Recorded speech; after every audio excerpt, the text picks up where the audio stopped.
Hello everyone, कैसे हैं आप लोग। उम्मीद करते हैं आप सब अच्छे होंगे। आज की क्लास में हम पढ़ने वाले हैं क्लास 11th इंग्लिश का हॉर्नबिल बुक से chapter number 1 the portrait of a lady. ठीक है, इसके राइटर है खुशवंत सिंह। सबसे पहले पोर्ट्रेट वर्ड का मीनिंग समझते हैं। पोर्ट्रेट वर्ड का दो मीनिंग होता है। किसी भी पर्सन के पिक्चर, पेंटिंग या फिर फोटोग्राफ को पोर्ट्रेट बोलेंगे, ये हो गया पहला मीनिंग। और दूसरा मीनिंग इसका होता है description of somebody in words. अगर आप किसी इंसान को वर्ड्स में डिस्क्राइब करते हैं तो आपको जो लिखा हुआ चीज़ है उसको पोर्ट्रेट बोला जाएगा। ठीक है, तो यहाँ पे पोर्ट्रेट का मीनिंग ये सेकंड वाला है। यहाँ पे एक लेडी को डिस्क्राइब किया गया है इन वर्ड्स में। ठीक है, और ये लेडी कौन है? ये लेडी हमारे राइटर की ग्रैंड मदर है। ठीक है, दादी है। चलिए देखते हैं कि खुशवंत सिंह ने कैसे अपनी ग्रैंड मदर को डिस्क्राइब किया है। My grand mother like everybody's grand mother was an old women. तो राइटर बोलते हैं कि उनकी जो दादी माँ है हर किसी की दादी की तरह एक बूढ़ी औरत है। ठीक है, she had been old and wrinkled for the 20 years that I had known her. वो हमेशा से ही बूढ़ी रही है। रिंकल्ड मतलब उनके चेहरे पर काफ़ी झुर्रियाँ है। और जो राइटर है खुशवंत सिंह, वो अपनी दादी माँ को 20 सालों से जान रहे हैं और तब से वो उतनी ही बूढ़ी है, उतनी ही रिंकल्ड है। ठीक है, यहाँ पे ये ग्रैंड मदर को डिस्क्राइब किया गया है। ठीक है, तो ये दो वर्ड आप याद रखेंगे, ओल्ड एंड रिंकल्ड। ठीक है, चलिए। People said that she had once been young and pretty and had even had a husband, but that was hard to believe. लोग कहते हैं कि हमारी जो दादी माँ है वो एक ज़माने में जवान थी। प्रिटी मतलब फिजिकल अट्रैक्टिवनेस। ठीक है, मतलब वो देखने में भी काफ़ी सुंदर थी और उनका एक पति भी हुआ करता था, but that was hard to believe. लेकिन इन सब बातों पर विश्वास करना काफ़ी मुश्किल है कि वो एक ज़माने में जवान थी, सुंदर थी, उनका एक पति था। क्योंकि वो काफ़ी बूढ़ी दिख रही थी अब, और उनके चेहरे पर काफ़ी रिंकल्स भी थे। ठीक है, my grandfather's portrait hung above the mantelpiece in the drawing room. अब यहाँ पे ग्रैंड फादर को डिस्क्राइब किया गया है। उनका जो पोर्ट्रेट है, मतलब उनका जो पिक्चर है, वो मैंटल पीस के ऊपर टंगा हुआ था। मैंटल पीस क्या होता है? जो फायर प्लेस होता है उसके ऊपर एक छोटा सा सेल्फ रेक होता है, उस रेक को मैंटल पीस बोलते हैं। तो उसके ऊपर दादाजी का जो पिक्चर है वो टंगा हुआ था इन द ड्राइंग रूम। ठीक है, वो कैसे दिख रहे थे? He wore a big turban and loose fitting clothes. एक बड़ा सा पगड़ी अपने सिर पर पहने हुए थे और ढीले ढाले से कपड़े पहने हुए थे। His long white beard covered the best part of his chest and he looked at least 100 years old. उनके जो सफ़ेद सफ़ेद दाढ़ियाँ थी वो उनके चेस्ट को कवर किया हुआ था और वो देखने में कम से कम 100 साल उम्र के तो लग ही रहे थे। ठीक है, मतलब वो भी काफ़ी बूढ़े दिख रहे थे। तो ये जो ब्लू अंडरलाइन किया हुआ है वो ग्रैंडफादर का डिस्क्रिप्शन है, याद रखिएगा। He did not look the sort of person who would have a wife or children. He looked as if he could only have lots and lots of grandchildren. इनको दादाजी को देख के ऐसा नहीं लग रहा था कि उनका कोई बीवी होगा या फिर बच्चा होगा। उनको देख के सबसे पहले मन में एक ही ख्याल आता है कि उनका सिर्फ बहुत सारा क्या होगा, पोते पोतियाँ होंगी। ठीक है, क्योंकि वो काफ़ी बूढ़े दिख रहे थे। As for my grandmother being young and pretty, the thought was almost revolting. और जहाँ तक मेरी दादी का जवान और खूबसूरत दिखने का बात है, ये बात ऑलमोस्ट रिवोल्टिंग, मतलब मन में जाते ही ये बात रिवोल्ट करता है। विश्वास नहीं होता है कि मेरी दादी माँ एक ज़माने में ऐसी भी थी। ऑलमोस्ट रिवोल्टिंग मतलब hard to believe. She often told us of the games she used to play as a child. वो हमें अपने गेम्स के बारे में बताया करती थी जो वो खेला करती थी जब वो बच्ची थी तब। That seemed quite absurd and undignified on her part and we treated it like the fables of the prophet she used to tell us. ये सब गेम्स उनके लिए तो काफ़ी एब्सर्ड मतलब इलॉजिकल, बेतुका सा था और काफ़ी अनडिग्निफाइड, अनइम्पॉर्टेंट सा था उनके लिए ये सब गेम्स। ठीक है, लेकिन हमारे लिए ये गेम्स मानो कैसा था, like the fables of the prophets. मानो प्रोफेट क्या होता है? एक प्रीस्ट। ठीक है, एक भगवान द्वारा भेजा गया कोई मैसेंजर। तो भगवान द्वारा भेजा कोई मैसेंजर जब कोई कहानी सुना रहा होता है तो जितना ध्यान से हम सुनते हैं उतने ही ध्यान से हम उन दादी जी के गेम्स के बारे में सुनते थे। ठीक है, she had always been short and fat and slightly bent. अब यहाँ पे ग्रैंड मदर को और डिस्क्राइब किया गया है। पहले कुछ डिस्क्रिप्शन यहाँ पे दिया गया था कि वो काफ़ी ओल्ड दिख रही थी, उनका चेहरा रिंकल्ड था, जो ब्लैक से अंडरलाइन किया हुआ है। ठीक है, अब यहाँ पे कुछ और उनके बारे में बताया गया है। वो हमेशा से ही काफ़ी शॉर्ट मतलब नाटी थी, एंड फैट थोड़ी मोटी थी, एंड स्लाइटली बेंट और थोड़ी सी झुकी हुई थी। मतलब ये अगर टांग है तो कमर की तरफ से थोड़ा सा बेंट था उनका शरीर। ठीक है, her face was a crisscross of wrinkles running from everywhere to everywhere. और उनके चेहरे पर पूरा क्रीस क्रॉस बना हुआ था। क्रीस क्रॉस मतलब क्या होता है? ऐसा ऐसा स्ट्रक्चर को, क्रीस जाली जैसा स्ट्रक्चर। ठीक है, पूरा चेहरा पर झुर्रियाँ ही झुर्रियाँ थी, हर जगह से हर जगह जो लाइन से रिंकल्स का वो दिख रहा था। No we were certain she had always been as we had known her. हमें तो ये पक्का यकीन था कि वो हमेशा से ही ऐसी ही है। ठीक है, कभी वो जवान नहीं थी। old, so terribly old that she could not have grown older and had stayed at the same age for 20 years. मेरी दादी माँ इतनी बूढ़ी थी कि वो और बूढ़ी नहीं हो सकती थी, ठीक है, और वो इसी एज पे आके अटक गई है मान लो 20 सालों से। मतलब 20 साल में उनका चेहरा जैसा का तैसा है, वो उतनी ही बूढ़ी है, ठीक है, वो और ज़्यादा बूढ़ी भी अब नहीं हो रही है। She could never have been pretty but she was always beautiful. वो कभी भी सुंदर, फिजिकली सुंदर तो वो नहीं थी, देखने में उतना अट्रैक्टिव नहीं थी, लेकिन वो हमेशा से ही क्या थी, ब्यूटीफुल मतलब अंदरी सुंदरता, इंसान का नेचर, एटीट्यूड, ये सब काफ़ी बेहतर था उनका। She hovered about the house in spotless white with one hand resting on her waist to balance her stoop and the other telling the beads of her rosary. अब उनका कुछ फीचर्स बताया गया है, देखिए। हॉवर्ड का मतलब लंगड़ाते हुए चलना, तो वो घर में ऐसे लंगड़ाते हुए चलती थी। इन स्पॉटलेस वाइट, एकदम स्पॉटलेस मतलब बिना कोई धब्बा वाला सफ़ेद, मतलब कंप्लीट वाइट कपड़ा पहन के वो चलती थी, क्योंकि वो एक विधवा थी, ठीक है। और एक हाथ तो उनका कमर पे था ताकि वो अपने स्टूप को बैलेंस कर पाए, मतलब उनका शरीर थोड़ा सा बेंड था ना, तो एक हाथ वो ऐसे कमर पे रख के यहाँ से दबाती थी ताकि थोड़ा बैलेंस हो जाए ना, ये इधर फोर्स कर जाए। तो एक हाथ से वो अपने कमर को बैलेंस करती थी, एंड द अदर, दूसरे हाथों से telling the beads of a rosary. Rosary तो जाप माला होता है, ठीक है, आप पिक्चर में देख पा रहे हैं, ऐसे करके वो मोती में गिनती रहती थी, ठीक है, दूसरे हाथों से। Her silver locks were scattered untidily over her pale puckered face and her lips constantly moved in inaudible prayer. तो यहाँ पे कुछ और बात बताया गया है उनके बारे में। सबसे पहले तो सिल्वर लॉक्स मतलब उनके जो सफ़ेद बाल थे, ठीक है, वो स्कैटर्ड, बिखरे हुए थे काफ़ी अनटाइडी तरीके से, over her pale puckered face, उनके चेहरे पर। और उनका चेहरा कैसा था, पेल था, काफ़ी पीला चेहरा था उनका। पकर्ड फेस मतलब जब आप कोई खट्टा सामान खाते हैं तो जो आपका फेशियल एक्सप्रेशन होता है उसको बोलते हैं पकर्ड फेस, ठीक है। इसमें जो आपके होंठ होते हैं वो आगे की तरफ थोड़े निकल जाते हैं, ठीक है, तो ऐसा उनका चेहरा था। And her lips constantly moved in inaudible prayer, और उनके जो लिप्स थे वो हमेशा मूव करते रहते थे, और वो हमेशा कोई प्रेयर करती रहती थी, ठीक है। और इनऑडिबल मतलब जो सुनाई ना दे। क्या आप बता सकते हैं कि इनऑडिबल का ऑपोजिट क्या होगा, ऑडिबल, ठीक है, जो सुनाई दे। तो ऐसा कुछ उनका डिस्क्रिप्शन यहाँ पे दिया गया है। येस सी वॉज ब्यूटीफुल, हाँ वो ब्यूटीफुल तो थी। ब्यूटीफुल समझ रहे हैं ना, यहाँ पे आप दो वर्ड का मतलब समझिएगा। राइटर यहाँ पे बोले थे कि she could never have been pretty, वो सुंदर तो नहीं हो सकती थी लेकिन वो ब्यूटीफुल जरूर थी। तो प्रीटी मतलब जो आउटवर्ड अट्रैक्टिवनेस है, बाहरी सुंदरता, उसको प्रीटी बोलते हैं, ठीक है। तो वो बाहर से सुंदर नहीं थी लेकिन अंदर से सुंदरता को ब्यूटीफुलनेस बोलते हैं, ठीक है। उनका नेचर काफ़ी अच्छा था, एटीट्यूड काफ़ी अच्छा था, इसलिए वो ब्यूटीफुल थी। She was like the winter landscape in the mountains, an expanse of pure white serenity breathing peace and contentment. तो यहाँ पे ऑथर जो है वो अपनी ग्रैंड माँ का कंपैरिजन करते हैं एक माउंटेन से। ऐसा माउंटेन जो विंटर्स के टाइम में बर्फ़ों से ढका हुआ है, स्नो कवर्ड माउंटेन से कंपेयर करते हैं, ठीक है। तो जैसा कि आप ऐसा लैंडस्केप में जाएंगे जहाँ पे माउंटेन जो है वो वाइट बर्फ़ से ढके हुए हैं, आपको वहाँ पे काफ़ी शांति मिलेगा, काफ़ी काम फील करेंगे, पीसफुल फील करेंगे आप। तो वैसा ही कुछ इनकी दादी माँ को देख के भी लगता था, ठीक है। सेरेनिटी का मतलब होता है state of being calm and peaceful, और कंटेंटमेंट का मतलब होता है फीलिंग ऑफ हैप्पी सेटिस्फैक्शन। तो an expanse of pure white serenity का मतलब क्या हो गया, it refers to the calm, peaceful and serene character and conduct of the author's grandmother. ये चीज़ आप याद रखेंगे, ठीक है, एग्जाम में डायरेक्ट इसका मीनिंग पूछ लेंगे आपसे, तो ये बात आप याद रखिएगा, कहीं साइड में नोट डाउन कर लीजिएगा। तो ऐसा कुछ उनकी ग्रैंड माँ का डिस्क्रिप्शन था, ठीक है। चलिए, हमेशा शांति में थी, हमेशा वो खुश रहती थी, सेटिस्फाइड रहती थी। तो अभी तक हमने ग्रैंड माँ का डिस्क्रिप्शन देख लिया, वो उनका नेचर कैसा था, ठीक है, वो दिखने में कैसी थी, फिजिकल अपीयरेंस कैसा था, और साथ ही साथ बीच में हमने थोड़ा सा ग्रैंडफादर का डिस्क्रिप्शन भी देखा था। तो इतना बात आप ध्यान रखेंगे। अब हम बात करेंगे कि ऑथर और ग्रैंड मदर का रिलेशन कैसा है, ठीक है। तो 3 फेज़ में यहाँ पे रिलेशन को डिस्क्राइब किया गया है। सबसे पहला है चाइल्डहुड फेज़, बचपन में उनका रिलेशन कैसा था, फिर स्कूल जाने लगे तो थोड़े बड़े हो गए तब रिलेशन कैसा था, फिर यूनिवर्सिटी गए तब रिलेशन कैसा था, इस चीज़ को हम पढ़ेंगे। तो सबसे पहला चाइल्डहुड फेज़ को स्टार्ट करते हैं। My grand mother and I were good friends. तो मैं मतलब ऑथर खुशवंत सिंह और ग्रैंड मदर दोनों एक अच्छे दोस्त थे। My parents left me with her when they went to live in the city and we were constantly together.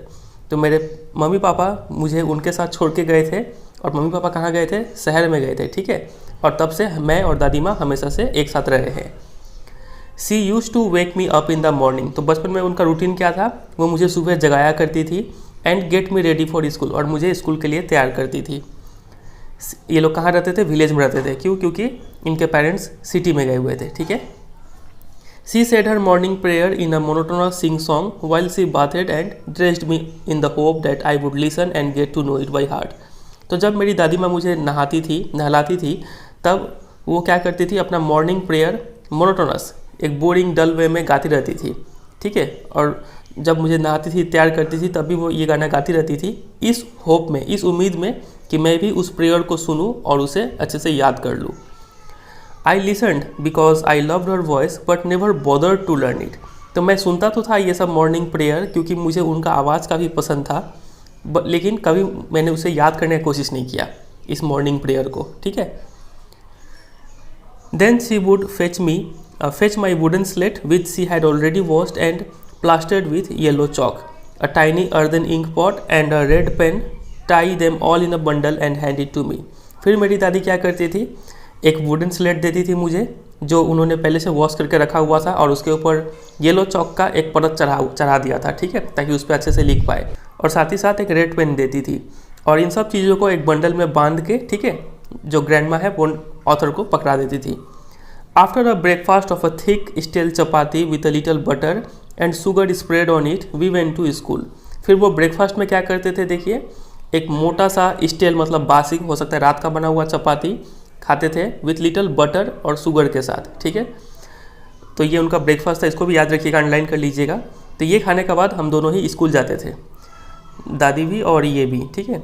C carried several stale chapatis with her for the village dogs. तो जो grandma थी वो अपने साथ कुछ और भी चपातीज ले लेती थी, वही स्टेल चपातीज, ताकि वो क्या कर पाए, जो विलेज के डॉग्स है उनको भी वो दे पाए, ठीक है।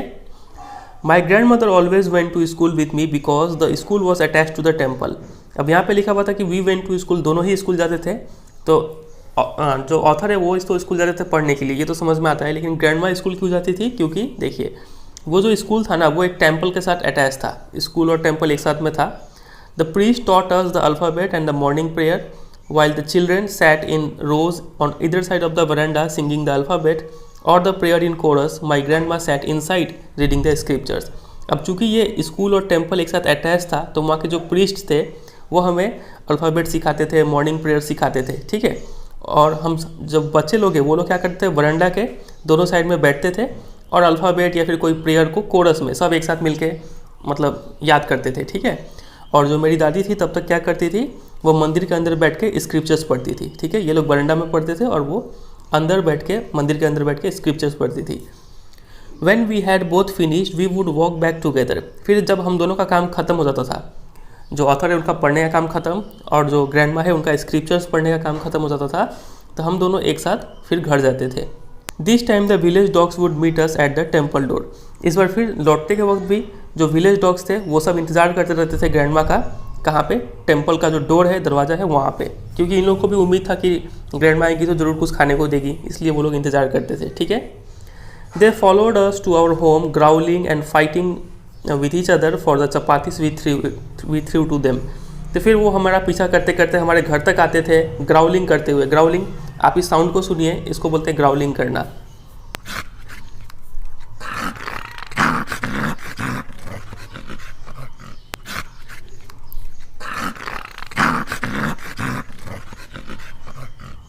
तो ऐसे ही ग्राउलिंग करते हुए और लड़ते हुए हर वो चपातीस का टुकड़ा के लिए जो हम उन्हें तोड़ तोड़ के फेंकते थे, ऐसे करते करते वो लोग हमें घर तक फॉलो करते थे, ठीक है। तो ये कुछ सीन था बचपन का। तो ये हो गया चाइल्डहुड फेस। अब देखते हैं, अब एक कुछ फिर चेंज होता है इनके लाइफस्टाइल में। When my parents were comfortably settled in the city they sent for us. They sent for us का मतलब होता है दे कॉल्ड अस, ठीक है, उन्होंने बुलावा भेजा। तो जब मेरे पेरेंट्स सिटी में जाके अच्छे से सेटल हो गए, यहाँ पे लिखा था ना, उनके जब पेरेंट्स सिटी में गए थे तब इनको एक साथ रहना पड़ा था। तो जब वो लोग सिटी में जाकर सेटल हो गए तो उन लोगों ने हमें बुला लिया। अब ये जो बुलावा था यही क्या था, टर्निंग पॉइंट था इन आवर फ्रेंडशिप। हमारा दोस्ती में एक नया मोड़ था, ठीक है। इसके बाद काफ़ी चीज़ चेंज हो गया। क्या क्या चेंज हुआ देखिए। Although we shared the same room, my grandmother no longer came to school with me. हम लोग एक ही रूम में रहते तो थे, सोते थे, लेकिन मेरी दादी माँ मुझे स्कूल छोड़ने नहीं आती थी। क्यों? क्योंकि I used to go to an English school in a motor bus. मैं एक इंग्लिश स्कूल में जाता था, एक मोटर बस में जाता था, तो दादी वहाँ पे क्या करेगी आगे, ठीक है। There were no dogs in the street, रास्ते में ना कोई कुत्ते थे। And she took to feeding sparrows in the courtyard of our city house. तो इस बार चूँकि डॉग्स नहीं है स्ट्रीट्स में, तो ग्रैंडमा आप किसको फीड करती थी, स्पैरोज को फीड करती थी घर के आंगन में, ठीक है। तो इस बात को याद रखिएगा, ठीक है। पहले डॉग्स को फीड करती थी, फिर बाद में स्पैरोज को फीड करने लगी। As the years rolled by we saw less of each other. Years rolled by मतलब ईयर्स पास्ड बाई, तो जैसे जैसे साल गुजरते गए हम लोग एक दूसरे को बहुत कम देखने लगे, सब हम काफ़ी बिजी होते चले गए, ठीक है। For some times he continue to wake me up and get me ready for school. कुछ दिनों तक तो वो वही रूटीन फॉलो की, वो मुझे जगाती थी, स्कूल के लिए रेडी करती थी। When I came back she would ask me what the teacher had taught me. जब मैं स्कूल से वापस आता था तो वो पूछती थी कि टीचर ने मुझे क्या पढ़ाया। I would tell her English words and little things of western science and learning, the law of gravity, Archimedes principle, the world being round etcetera. तो मैं उन्हें बोलता था कि कुछ इंग्लिश वर्ड सीखा हूँ और साथ साथ जो वेस्टर्न साइंस है, जो हम लोग साइंस पढ़ते हैं, उससे रिलेटेड कुछ लॉज, जैसे कि लॉ ऑफ ग्रेविटी हो गया, आर्किमिडीज प्रिंसिपल हो गया, वर्ल्ड पूरा राउंड है, ये सब चीज़ मैंने सीखा।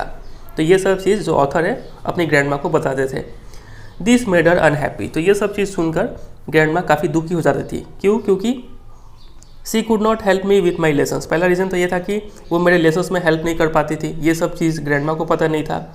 और दूसरा, she did not believe in the things they taught in at the English school and was distressed that there was no teaching about God and the scriptures. Grand माँ का ये मानना था कि जो इंग्लिश स्कूल है उसमें अच्छे से नहीं पढ़ाया जाता है और यहाँ पे चूँकि गॉड, भगवान और स्क्रिप्चर्स के बारे में नहीं पढ़ाया जा रहा है, तो ये सब चीज़ उनके लिए फालतू चीज़ था, ठीक है। अकॉर्डिंग टू ग्रैंड माँ उनको गॉड और स्क्रिप्चर्स के बारे में पढ़ाना चाहिए, लेकिन ये सब नहीं मिल रहा था, इसलिए ग्रैंड माँ क्या थी, काफ़ी अनहैप्पी थी।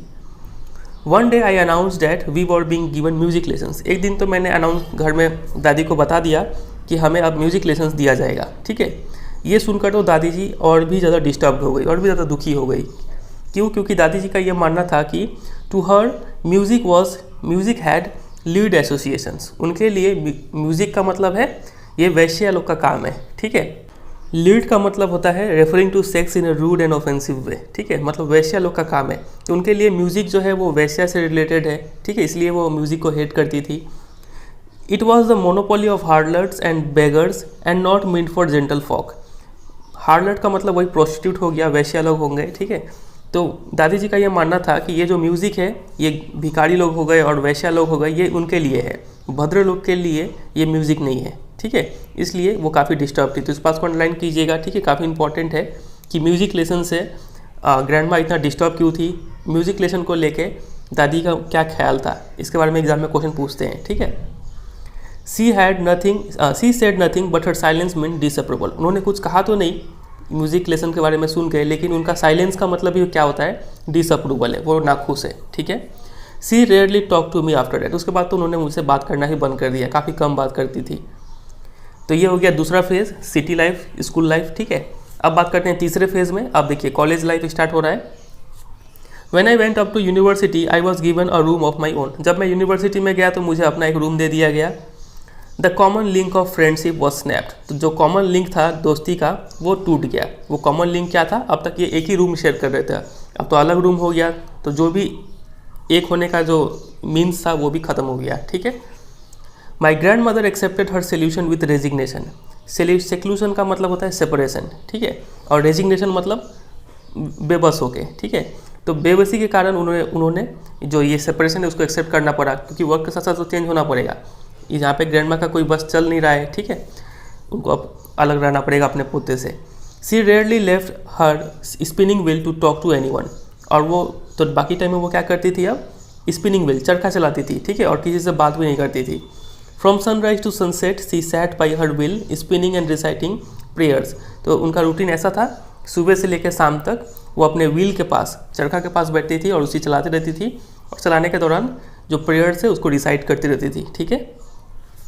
Only in the afternoons relaxed for a while to feed the sparrows. सिर्फ दोपहर के टाइम में थोड़ी देर के लिए वो रिलैक्स रेस्ट करती थी, और उस पीरियड में वो क्या करती थी, जो स्पैरोज आते थे उनको फीड खिलाती थी, ठीक है। तो ये उनका नया रूटीन है, ब्लू से अंडरलाइन किया हुआ, इसको भी अंडरलाइन कीजिएगा आप, इसको याद रखिएगा। While she sat in the verandah breaking the bread into little bits, hundreds of little birds collected round her creating a veritable bedlam of chirrupings।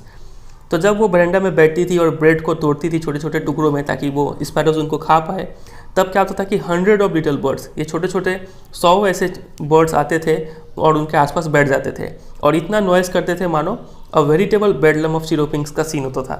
Veritable मतलब होता है ट्रूली, रियल, ठीक है, सच में एक बेडलैम का मतलब होता है a place full of noise.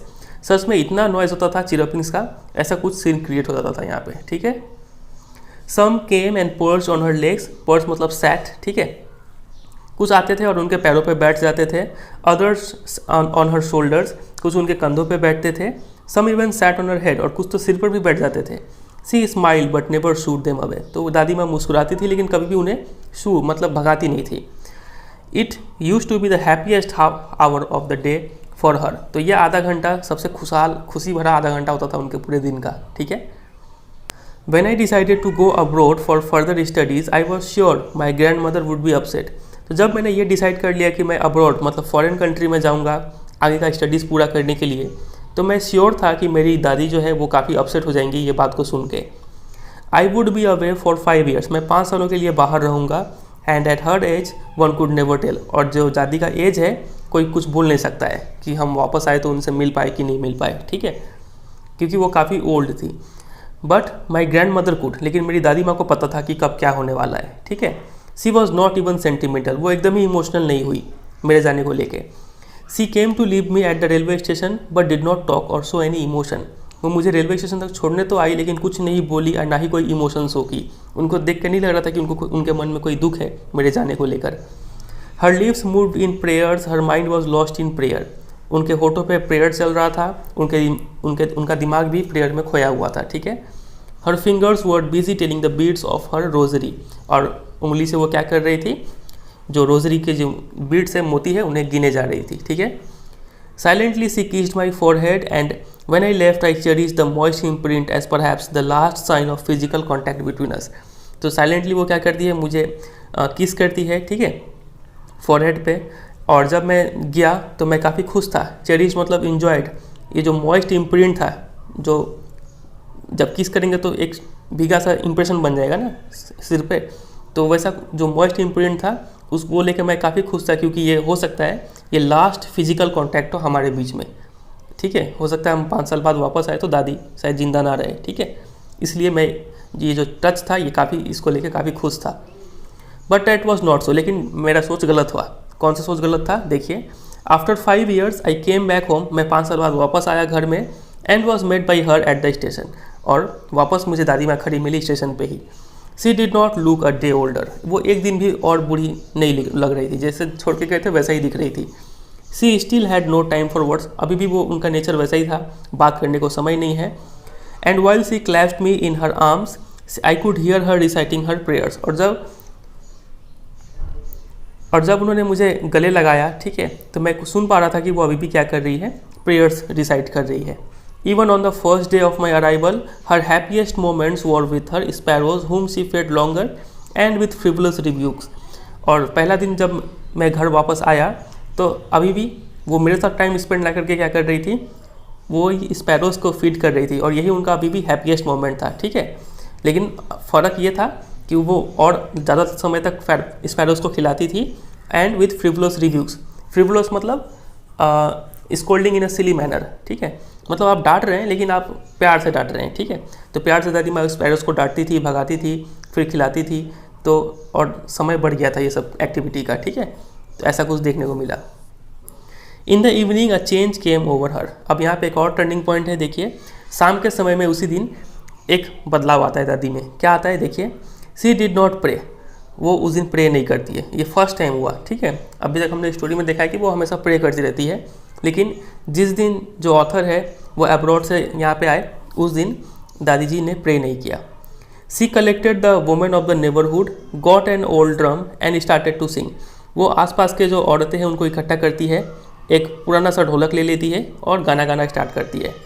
For several hours she thrummed the sagging skins of the dilapidated drum, फिर कई घंटों तक वो उस ढोल को पीटती रही, ठीक है। और वो ढोल कैसा था, the sagging skins of the dilapidated drum. मान लीजिए ये कोई ढोलक है, मान लीजिए ढोलक है, तो यहाँ जो स्किन है इसका, ठीक है, जो पर्दा है वो एकदम इतना पीट रही है, इतना पीट रही कि वो पर्दा थोड़ा धंस चुका है, इसको लिखा गया है सैगिंग स्किन। और डिलैपिडेटेड का मतलब होता है काफ़ी पुराना, वॉर्न आउट, ठीक है। तो ये ढोलक काफ़ी पुराना था ही, और यहाँ से पीट पीट के ये जो स्किन है वो काफ़ी धंस चुका था। वो यहाँ पे लिखा गया है कि फॉर सेवरल आवर्स सी थम मतलब ढोल को पीटे जा रही थी, सैगिंग मतलब धंसा हुआ skins of the dilapidated drum, ठीक है, and सैंग of the home coming of warriors, और क्या गाना गाती है, जो योद्धा लोग हो गए जो वापस युद्ध में जीत के वापस घर आते हैं, उसके ऊपर वो गाना गाने लगती है, ठीक है। We had to persuade her to stop to avoid overstraining, यहाँ तक कि हमें उन्हें मनाना पड़ा कि आप दादी रुक जाइए, ओवर स्ट्रेनिंग, ज़्यादा थकान ना हो जाए, ठीक है। That was the first time since I had known her that she did not pray, ये पहली बार था जब से मैं उन्हें जानता था कि उन्होंने प्रे नहीं किया, ठीक है।